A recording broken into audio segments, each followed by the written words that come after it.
go through struggles. I won't go through pain. Right. God will protect me from all Far from true. all struggles. No. Right. I think, like I said earlier, I think being obedient doesn't lead to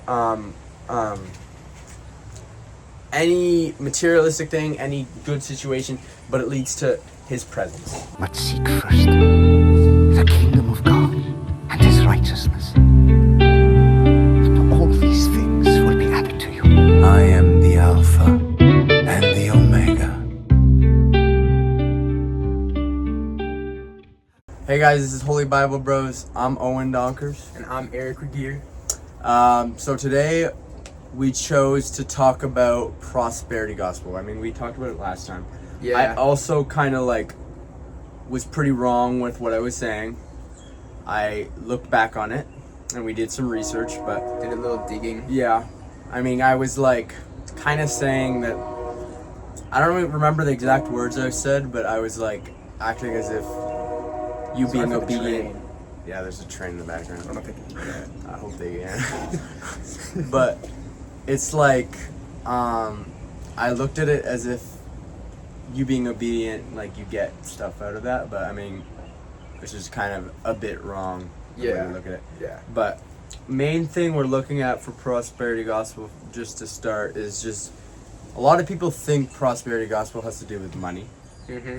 and that's I think what we're gonna start with, because that's what it's Yeah. about. That's That's the what you main thing that everybody assumes it's about, and everybody Right. thinks Yeah. it's When people hear prosperity gospel, they think of the mega churches and how they're Copeland. yeah, how and they're stuff.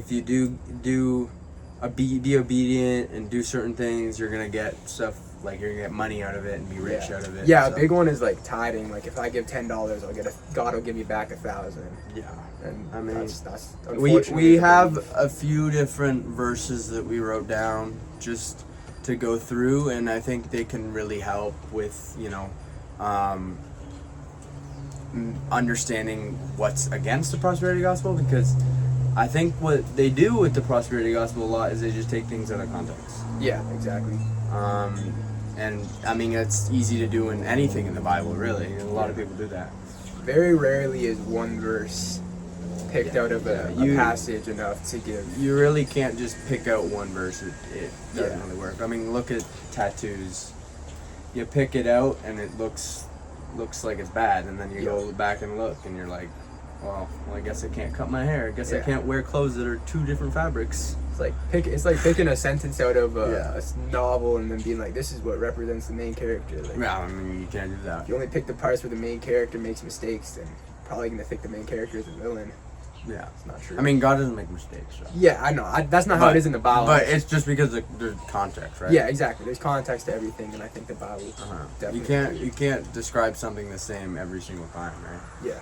So, I think we should probably hop into what verses we think would be right. Do you think there's one that you think we should hop in first, or? Let's start with Luke 6:38, because that's often one that's used. I'm thinking of all those really rich pastors. Give and you will receive, your gift will return to you in full, pressed down, shaken together to make room for more, running over, and poured into your lap. The amount you give will determine the amount you get back. Right. So you were the one who looked through this one before, right? Yeah. So what would you say about it? Well, I was just thinking, a lot of people use that, especially, in terms of, money.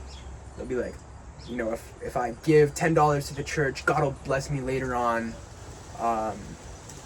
with a bunch of money, and I'll be successful because I've given to God, and I've proven to God that, I'm giving to Him, and He's going to give back to me. Yeah.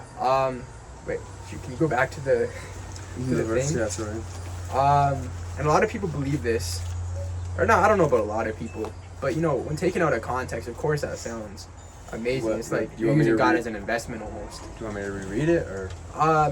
Well, here's what I'm gonna say. If read Luke 6:37, and this is kind of what gives context. What before? Yeah. Do not judge others, and you will not be judged. Do not condemn others, or it will all come back against you. Forgive others, and you will be forgiven. Right. I mean, the thing is, the section that it's in is don't judge others, right? Yeah, like that's the whole point. It's not talking about money. It's not talking about giving or like work. You know, like I guess I'm assuming like a lot of prosperity gospel uses this verse. Yes. Yeah, it's very common because it's like they take 638 and they say, "Oh, you give to God and he'll give back to you."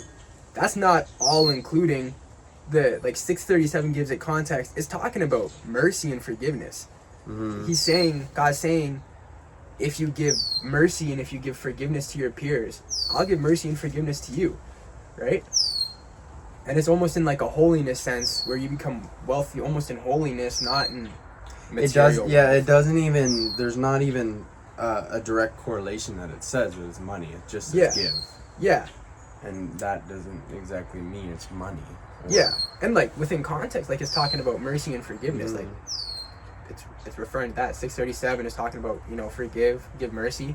And 638 is talking about God will give you mercy and forgiveness back. Yeah. Right? There's no promise of an easy life or, you know, big house, nice cars. That's not what it's talking about. Yeah. I definitely don't think that's what it's talking about. And that's really why you gotta not take it context. Yeah. Right? So that's a good verse to start with. Do you have any other you'd like to go through, or should I go through some? But the only other one that I was thinking, like another Before? commonly used one is Mark 10. Mark 10:30 is used pretty often. Yeah.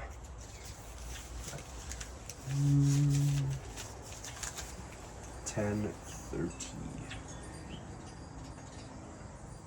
Will receive now and return 100 times as many houses, brothers, sisters, mothers, children, and property, along with persecution. I forget what the context for this one is. I remember. Context? Before it says, yes, Jesus, I don't think I should read the entire thing, but it's talking about the rich man. That's what it is. Right. Earlier up is the same verse that I was going to use earlier, but in where he says to the rich guy, he's like, in fact, it is easier for a camel to go through the eye of the needle than for a rich person to enter the kingdom of God. Right. So, and then, feeling speaking, Peter being everyone who has given up their house, brothers.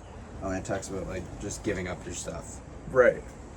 That's what it talks about before, saying you will receive now in return what's 100 times. Yeah. I mean, I think the way I'm looking at it and listening to it, it sounds like he's saying like you'll receive 100 times of what you deserve, but I think he means that in heaven. Yeah. I don't think he means that in the world now. Yeah. Yeah, he's like, I think it's kind of the idea that no good deed done for God goes unseen by God. Like if I give up my house to somebody who needs a house, that doesn't mean I'm going to get another house back. Like, just means God recognizes that and he sees that and he says, like, good job.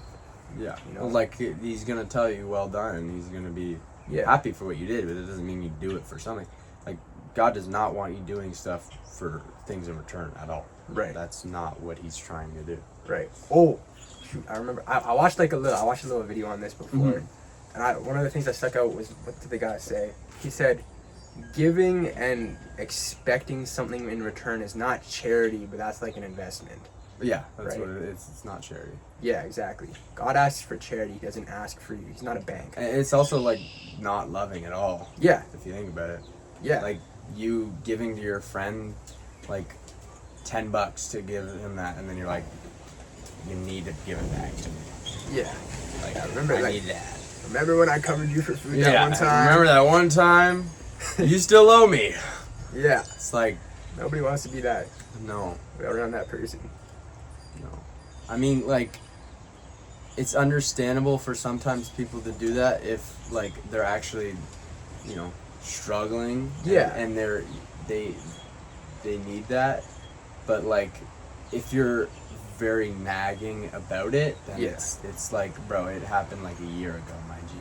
Yeah. you gotta forget that happened. Yeah. Like It's $10. it's at that point it's literally it is holding a grudge. That's what it is. Yeah. Like yeah. and that's your friend too, right? Yeah. So Yeah. Relationships shouldn't be transactional. no. It should You be do it. unconditional. You give the $10 because they're your They friend and you want to currently help need them it. out. And when you need $10, you don't necessarily expect your friend to give it to you, but But you know, in a you good can ask. relationship, you know that they're gonna help you out any way they can, and that's not something you can put a price tag on.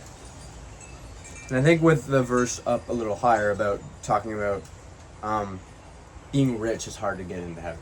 Yeah. And I think the main reason why being rich is so hard to get into heaven is because as a person, you're supposed to give and you're not supposed to be greedy. Right. So when you get a bunch of money and you keep getting more money and more money, it's not to say that you thing falling, bro, what the heck? It's not to say that you shouldn't is it slowly falling down? Yeah, we got a little bit of a sketchy setup. Yeah, I don't know It's what's going kind on of here. working right now. At least our setup's better this time. We're not right up against the screen. Yeah. That was pretty bad. But trying to get back to what I was saying. About like you gain extra wealth as you go, right? And Right. as somebody who, saves their money and stuff. But I think with you gaining extra money, you should be more giving, if anything. Yeah. You have extra money now. And that extra money, the point of life is not to gain money and to gain those material wealth. Yeah. It's to honestly, it should be to be able to help everybody else out. Right. Like if you gain extra money, you shouldn't be just holding on to it. What are you gonna do with it? You're gonna go buy a helicopter? Like who the heck needs a helicopter? Yeah. Like that's greed right there. That is greed. You're getting more stuff that you don't need. Right. Right? When you take stuff more than you need. And that's why when I think of somebody who's rich, you're having more than you need. Exactly. You're being greedy. That's why Yeah. you should give to people who are homeless and who don't even have anything. They don't have any Yeah. materials. Yeah, exactly. Right? Oh, Philippians 2:3.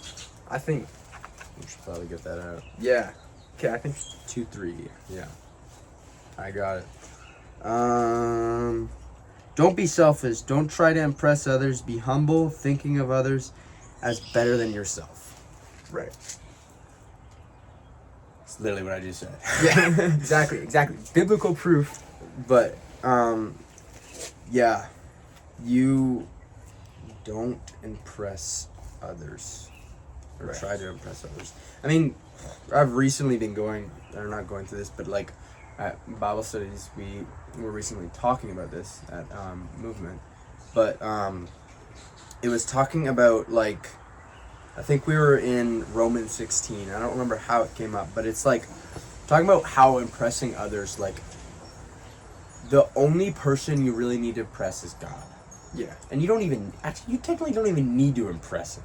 Yeah. He loves you anyways. Right. But impressing him is probably the best thing you can do, because at the end of the day, the only thing that matters is what God sees you as, not Yeah. what others see you as. If somebody is another Christian and they see you doing something that they think is wrong, even though it's not wrong, and your heart is in the right place, you're trying to help God. But sometimes people just don't see it right. Right.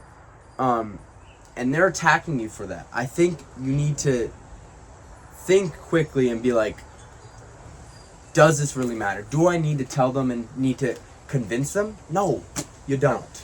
Right? No. I think convincing others, sometimes we can get caught up in our head to convince others certain things, and I think we need to realize, who cares what they think? Right. Who cares if they think that's what you're doing? Then like, there's no point in convincing them, because I know for a fact God's on your back and He knows what you're doing. And He knows Right. what's right. Yeah. So that's all that matters, Yeah. right? So I think that's what a lot of people's drive for wealth comes from too. yeah, Like the idea that I need to prove that I'm doing better than others. That's definitely been a struggle for me. like thinking that, oh, I need to get the, you know, being an engineering degree, I need the best co-op. I need to prove to these people that, you know, I can run with the big dogs. I don't know why I said that. Anyways, I mean, I think I've been like that too. I'm like, the way I'm looking at my job, I'm like, I know I'm smart. I know I can do amazing things. So I try and let's see what's the best job I can get that Right. I would also enjoy. yeah, exactly. And it's like, is that all? Is that even what it's about? exactly. Yeah. Is it? Does it matter if I get extra money? Like, at the end of the day, I'm gonna be rich. I don't need to be rich in money. I need to be rich in family and in other aspects. I don't think the richest person is the richest in money. I think the richest person is the richest in life, as Yeah. in like what they have. They're not assets. I think the ultimate pursuit of wealth is not in any form of earthly possession, but rather in the form of like holiness. Yeah, that's what I would see it as, but I know a lot of people would not. No. And then you go look at the people who say that they don't think it's that, and they become rich and they're empty, Yeah. because that's not what it's about. And I know a lot of people who go for materialistic things. They end up just getting to the next thing and the next thing and the next thing, and then you get to a point where you're like, I have everything, what do I do now? And that's why you're empty, because Yeah. you were just striving for the next thing. We also even do that with the way we live life. We're like, ooh, once I finish university, I'll be happy, or Yeah, something. yes. Once I finish this, I'll be happy. Exactly. Once I do that, I'll be happy. And it's like, bro, just be happy in the moment. Exactly. We don't need happiness, we need joy. Right. That's what we need. Right. I think Right? the greatest life skill anybody can learn is learning how to take whatever situation they're in Yes. and figuring out how to be happy in that situation and how to spread joy to others. Like, I think about the times I'm most happy, it's not when I got 100 on a test. It's not when I, you know, maybe I made some sort of academic comeback in university and it's like, oh, all these people thought I was stupid now.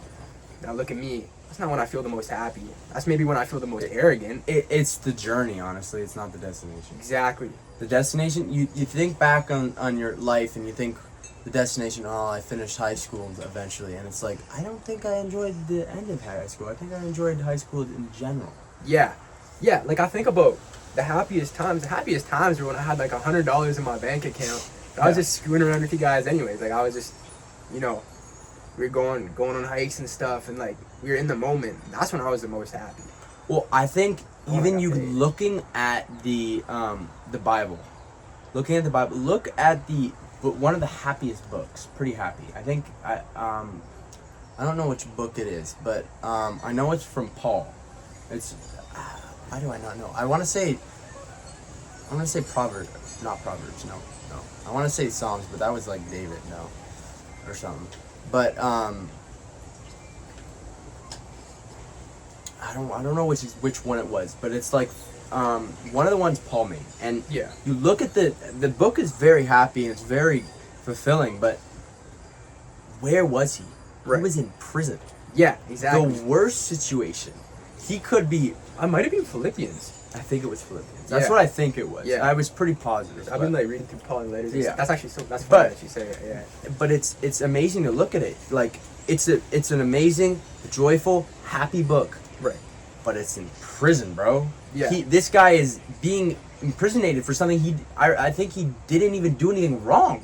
Right. I don't think he did anything wrong, and he's imprisoned, and he still was praising God, and he was still enjoying it. It's not about your situation. It's not about I your don't situation. think it's about your situation. It is about finding joy, finding peace, finding the presence, and enjoying the exact spot you're in. Right. That's what it's about. Yeah. Yeah. We kind of detoured from what our actual thing is. Well, but no, I was it's just good. thinking. I was thinking about like collecting that back. Like, I think, the best things are the things that bring you closer to God, and I think it's really hard to justify becoming wealthy and saying that brings me closer to God. I don't think there's like a really Yeah, I don't. Well, like good look. way to justify that. I mean, when you look at it, like most of the times you're pretty happy is when you give. right. Yeah. Like, Yeah. that's the opposite. That would be the opposite of having wealth, right? Yeah. Giving. Love others, like, what, I forget what the verse says exactly, but, you know, like, treat others as if they're better than yourself. Yes, that's how you should. It's not a self-serving. Christianity is not a self-serving religion. No, it's not at all. It's not about yourself. It's about others. You have to love people that you don't even know, Yeah. right? Love people who are hard to love. It's easy to punch somebody in the face, Yeah. but it's hard to say I love them or say something like that, Yeah. right? It's easy to do that, and that's why most people do it, right? Right. That's why it's harder for us to do stuff like this. The wind is Bro, the wind like is crazy. I don't know if y'all right can now. hear this, but I keep stepping on the audio cable. I'm sure they really can hope- see the thing in the background just like floating Yeah. a lot. But I think there's some other. I don't think I'm gonna bring the exact verses out, but I do know some other ones that are important and contradict the just whole thing about prosperity gospel. Right. I know I have one. There's one. I don't know if it was in Luke or which one it was, but it literally talks about how this woman gives like a few coins, right? Yeah. Yeah. And this guy comes and is like, wow, you gave like a few coins, and then gives like maybe $100, Right. right? And then like Jesus is like talking about it. It's like, you may given all that, but that's all she has. Right. Look at the percentage of how that $100 is probably 1 to 2% of the amount of money you have, Right. and that was 100% of hers. So really, who's the one giving more? Right. So, but it's also showing how she's giving all of her money, and it's like that's not what it's about. Yeah.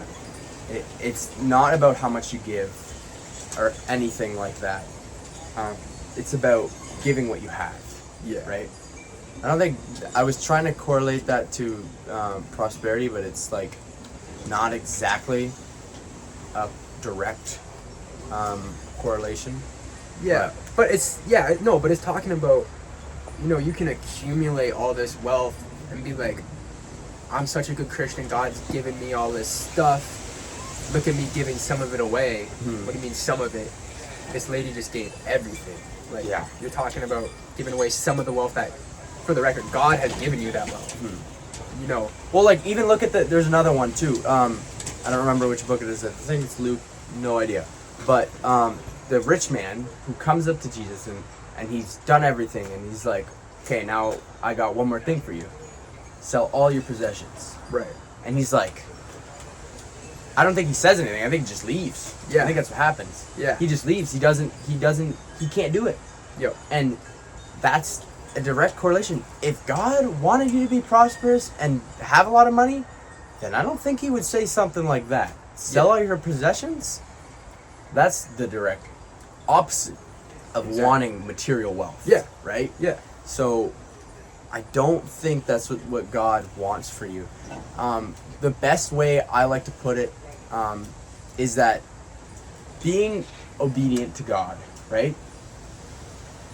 It's important that you do that, but you're not supposed to do it for certain things out of it, right? Right. I think being obedient to God causes more presence of God, but it doesn't cause more money from God. Right. It doesn't cause more materialistic stuff. It doesn't cause a better situation. It doesn't cause any of that. I think it simply causes you to have more presence of God, and I think that's honestly, that's better than having materialistic things, having these things, because they're empty. Yeah. They don't fulfill you. Yeah. right? The ultimate goal is holiness. It's not. That's why I think, like, this isn't saying like for prosperity. This isn't saying like don't or this isn't saying like that being obedient and doing certain things isn't giving you anything.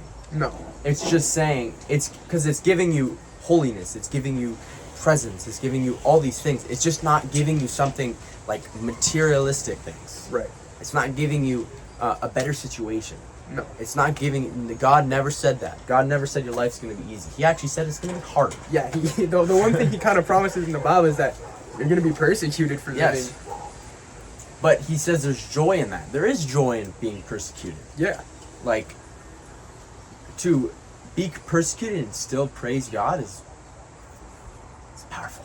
Say that. I'll say that. It is powerful. Yeah. Like, to even just think about that kind of gives me chills. It's like, imagine somebody, like I've seen recently of the people who got their heads chopped off. Right. Like right. by Islam. Actually, bro, I got the same. Yeah. I saw the same post. Yes. And they, like, were brutally tortured, brutally, like, things done brutal to them, and they did not sell their soul. Yeah. No. That is cold, man. Yeah. That is Chills. cold. Chills. They didn't give up, and I think God would definitely reward them for that, right? Oh, for sure. Yeah. I just don't think it's materialistic things, and I mean, you look at it too. Like, look at the disciples, bro. Yeah. X cross, upside down cross, Yeah. like almost all of off them. cliffs. Yeah, Jesus' almost. brother was thrown off a cliff. Yeah, like almost Like- all of them except for one. I think was it Peter? I don't remember. I forget. It was one of them, but one of them died. No, it wasn't Peter. It was John. John Okay. didn't die of a physical death. He died naturally. That's Right. the only one. But all of them were persecuted and killed. And you're telling me that God wanted them, like God wanted materialistic things? They died brutally. They were All of them. probably better. I don't like saying like better Christians or whatnot, because I don't think that's necessarily a good way of putting it. But I guess for this context, like, they were probably better Christians than I'll ever be. Well, I hope not. They were- obviously. They were really like They were- amazing people, and they followed him to the day they died. Yeah. And what do And they get? They get brutally get murdered. brutally murdered. They didn't, and when they were with Jesus, they didn't get anything. No, just let no. They didn't big get anything. houses, no no fancy big houses, cars. nothing. No, they got his presence, and that's good enough. I would say so. Right. And even look at Jesus. Bro was homeless. Yeah. He was going house to A house. nomadic preacher. Right. And he didn't have wealth at all. What were you saying when we were talking about this before? Something about the tunic, like the only thing he had to his name when he died. Is that you? I don't think it was me. The only thing he had to his name was The only what? thing he had to his name when he died was like a seamless tunic. Like he didn't have. I don't know that one. Okay, maybe there's some video I saw. But I mean, yeah, I think it was a video. Yeah, But- but I think you were mentioning it, but it was. No, I don't think I mentioned that. no mention of like Jesus didn't ride around in a golden chariot. He rode on a donkey. He rode on a donkey. Yeah, which was probably like the worst of all the options that Yeah. you could ride, right? everything about Jesus' character Well, I mean- says humility. Yeah, I mean, look at the Pharisees. They thought that he was gonna come out like a prince and a king of Right. everything. That's Yeah. what they thought. And Yeah. look what they got. They got somebody who looks poor, looks like a bum. Yeah, he was a But bum. He was homeless. he was a bum. He was Donkey. homeless and a donkey. But he was kind. He was good. He was everything that you could ask for of a king. He was God. Like He was, yeah. He literally was God in human form. that's the closest thing you're ever gonna get to God. And he was, and what did he do? He served people. he served people, right? That's what he did. Right. He did not worry about trying to get his presents for a Lamborghini. Yeah, yeah. He wasn't. God was the number one thing in his life, and I think like, ultimately that's the biggest issue with prosperity gospel is because people get in their head, I'll be a good Christian, like I'll make sure I take care of others, I'll make sure I read my Bible and stuff, just as long as I'm taken care of first. Well, yeah, I think we were talking about this. I think prosperity gospel is now becoming even more hidden, right? We were talking about how Right, yeah, okay. how prosperity gospel isn't just like money, Yeah. materialistic things. People are starting to think, if I'm obedient, if I'm good to God, if I'm reading my Bible every single day, if I'm praying every single day, I'm gonna have a good situation. Right. Not money wise, a good day. I'm gonna have a good I don't know, like I won't have anxiety in my brain. I won't have Right. depression in my brain. Right. I won't go through struggles. I won't go through struggles. I won't go through pain. Right. God Far will from true. protect me from all Far from true. struggles. No. Right. I think, like I said earlier, I think being obedient doesn't lead to any materialistic thing, any good situation, but it leads to His presence. Right. And I think that ultimately will give you, a good situation, because although it's a bad situation, say I'm getting persecuted every single day, I have God. I don't need to worry about being I'm sure I'm being persecuted every single day, but I have His presence. Right. So in a way, the day is good. Everything is good. Right. But it's not the situation. It's not what I'm in. It's just because I have Him. Yeah. Right? And I think people just look at the being like with God as a benefit. It needs to be a benefit. Like a benefit in ways of your situation. And I think I think my mom also looks at it that way, unfortunately. Yeah. She's going through a tough time, and she's like, He's with me, and it's like, I just want this to like go. Can you just take it? I'm like, well, God's doing this for a good thing. That's the thing. He's doing this for a good thing. This is it's bringing you closer. I'd rather be thrown off a cliff and be closer to God than walk a green pasture and have God like not getting closer to God. Yeah. Because if there's no growth, then you're declining. There's no stagnant stage. Right. You're either going up or you're going down. Exactly. Right? So I want to go up. I don't want to go down. So Yeah. I don't care where I am. I just want to be going up. I want to be in His presence rather than not. The things of this earth have a time limit on them, but heaven does not. Yeah. Yeah. And what was I gonna say? Yeah, no, I definitely agree with you. And I see like this whole kind of sect of like, I don't want to call it false Christianity because I don't think I'm qualified to say anything like that. Mm-hmm. But Christianity that I disagree, or this form of Christianity that I disagree with, I see all these videos like this whole like toxic masculinity thing, and I think it appeals to a lot of the guys in our generation where it's like, I'm hitting the gym, I'm working really hard at work, I'm reading my Bible every day, I'm taking care of I don't want to say, like, taking care of yourself is a good thing, I guess. Yeah. But it's you like, gotta take care of it yourself. Yeah. Like you gotta have a good tempo, right? I'm eating good and stuff, and like, well, yeah, all those things are great. They seem to convince all these people that because I'm doing all of these things, my life is gonna be good. Yeah. My life, like, because I'm going to the gym and I'm getting strong, maybe I'm gonna attract a really a pretty wife. I'm gonna be better than all those people who smoke cigarettes and do other things. And I don't think that's necessarily in a way true. they're right. That's the thing. They're so close, but they're so far. Exactly. Because what they're yes, everything's gonna be better, but not in the way you think. right. You think it's gonna be better because of your situation. You think it's gonna be better because of your money. Right. It's not. God is the only. It's gonna be better because you're with God. Right. And that's the way it works. It's always gonna be better with God, but not in the terms of like your situation. Like God does not look at your situation. God, I could be anywhere and I'd be fine as long as I'm with God, right? And hell, the only reason why hell is a bad place is because it's not with God. Right. I don't even think hell is on fire. He never specifically said it. He said it as a parable. Right. Or we assume it's probably a parable, but it's on fire because you're eternally not with. You have no God. You don't have the Right. Holy Spirit. You don't have anything. Right. God is completely on, like, in a different dimension. Yep. That's why, and I think that's also what things people look wrong. Like they're like, if I'm a good person and I follow Muslim all my life, and it's the wrong side, right?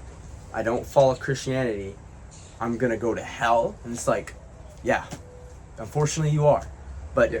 the reason why you're not going to hell is you're going to hell is because you said no to God. You don't want to spend are you gonna want to spend time with that guy? You didn't even meet him ever. You were meeting a different God, right? Right. Like, it's not because, like, people look at hell as a bad place because they think it's burning and it's like eternal suffering, but it's only eternal suffering because you're not with God. That's why. Exactly. Like it's a bad way of looking at it, right? Right. Right. But yeah. Yeah. I think you can do all the right things, but if you don't do them with God in mind, then you're kind of just wasting your time. Yeah, I think all of life is a waste of time without God. Yeah. I mean, look at it from an atheist perspective. Like, what's the point of life? Right. Like, if nothing happens after this life, like, what's telling me I should live a life where I'm, a good person? Right. Like, why? There's morals, but, like, where do those morals even come from? Yeah. Like, aren't those the morals technically are like biblical morals that they're getting? Right. Like, that's got to be where they're getting from. But, like, if it's just, there's no real, like, if it's a godless society and that's what we're living in, and for, like, from a perspective of them, then now I finally fell. What's saying I just go kill a bunch of people? Like, Yeah. We're just like what's wrong with that? We're a pack of wolves, And I but think- we lucked out because we have opposable thumbs. Yeah, I think Jeffrey Dahmer literally looked at it that way. He's like, I'm in a godless society. What's saying I can't just go kill people? And it's Right. like, nothing wrong with what you're thinking. Like, I guess that makes sense if you're looking at it from that perspective. Yeah. But that's just why it's. I mean, I think you have to have more faith to be an atheist than to be like to believe in God or something, right? Yeah. Like, just believing in the Big Bang is pretty hard to believe in compared to believing somebody. Well, I think the Big Bang Yeah. could have happened, but like I think it happened with a purpose. I and know, think but like, God. yeah, I think I'm not saying Big Bang didn't happen for Oh, Christianity. yeah. I'm just saying, like, out of nowhere, like, not like you're telling me there was nothing here, nothing even existed, and it just eventually, like, that happened. Everything like, I've ever been taught in university chemistry is the conservation of mass, the conservation of energy. You Yeah. can't create or destroy either. No, you can't create something from nothing. And now suddenly let's get all scientific and say, oh, but actually every single law we know is just broken. But that makes a lot of sense. Like, Yeah, I mean, like, the gravity has to be the exact decimal point, yep, or else the entire place would implode. right. Like, the Earth would implode. Like Like, we still don't understand how gravity works. no. Like, there's just so much evidence, in my opinion, that there has to be some sort of God instead of, what others believe. Right. Right? But getting a little bit off topic, but did we have anything else? I was just gonna say, like, I kind of want to continue, like, the whole thing, like, the whole social media presence and stuff. Like, it kind of scares me to see all these young people. Like, I see the grind set, and I think, there's, like, I think the best lies have a decent bit of truth in them. I think, like, this whole grind set mentality, like, there's nothing that seems inherently wrong about it. But I think that there's a little bit of entitlement that is wrong with the idea, in the sense that, oh, I'm grinding so hard, I'm becoming a better person, I'm entitled to a better life because of this. You're not entitled to anything. You're entitled to death. The price of sin is death, and we've all sinned. Like, the only thing God owes you is, like, death. Like, I deserve to die. That's all. Yeah. That's all I deserve, right? Yeah. Like, I don't. Sure, if I work overtime 30 hours, maybe I feel like I deserve more money. I feel like I deserve, a bunch of congratulations. If I go home and curse a couple times, I deserve to die. Mm-hmm. Like, It's not about being a good person 50% of the time, 60% of the time, 70% of the time, 80% of the time, Right. 90% of the time. It's about It's about the fact that he took all of it. Right. Just because you're good 99% of the time doesn't mean you should go to heaven. Right. That's not how it works. You're that 1% you are wrong for is like, it's wrong. I don't know how to explain it. Like, it's just be that one, like, take a water, Yeah. put one drop of oil in. Right. It messes the entire water up. Yeah. That's how sin. Yo, no way. What? I was looking I went to like a little YouTube rabbit hole this morning because Yeah. I was kind of bored and I was watching some like potassium. I don't know how you say the name of the channel. Anyway, there's some video about like microplastics and how it's like 1 or 0.6 parts per billion, right? So it's like one drop in like 500, 200 liter water tanks. I don't even know if that's right. Something crazy like that. Like one drop in all of that of some sort of like, it's like a PFA or whatever, what the video was talking about. That is enough to like cause you serious bodily harm. It doesn't matter how much you dilute your sin with good works. Ultimately, the only thing that saves you is God, because that little drop of sin in your life would kill you otherwise. Yeah, I mean, like, even if you lived your entire life, did like no sin but one, Yep. your death penalty. Like, it's like looking at like this. My entire life I was a good person, and I only killed one person. Yeah. I only did one bad thing, and I killed one person. It's like, you still gotta go to the jail.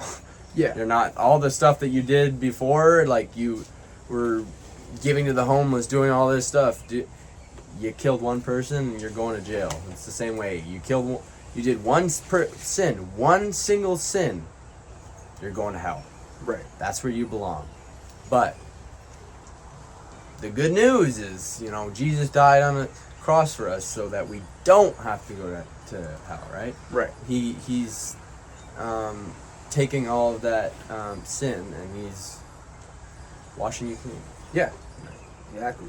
But I mean, like, if somebody went their entire life without doing any sin, yes, you would go to heaven. But I don't think that's even impossible. No, it's literally physically impossible to do that. So, Right. you need Jesus. Yeah. Right. Trying to think of bring this back to prosperity gospel. Like, I guess just concluding like my thoughts Yeah. is that the biggest problem with modern day prosperity gospel is, sure, I think we can point at a lot of people and with mega churches maybe and be like, oh, you're idiots for believing that if you tithe $10, God will give you 1,000 back.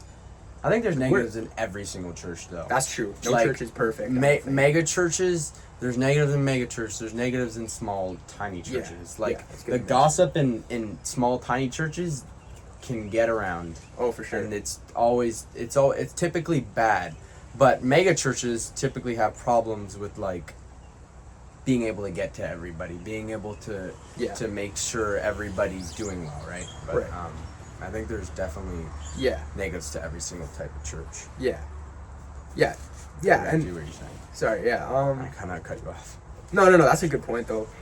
I was gonna say, like, I think we can point at those people and be like, oh, they're idiots for believing that, I tied $10, I get 1,000 back. I think the real prosperity gospel lies in this false sense of entitlement that God owes us for what we do. Yeah. God doesn't owe us anything. It was his unfailing love that gave us the ability to even still be I've alive heard right now. recently the way it works is that you get unconditional love.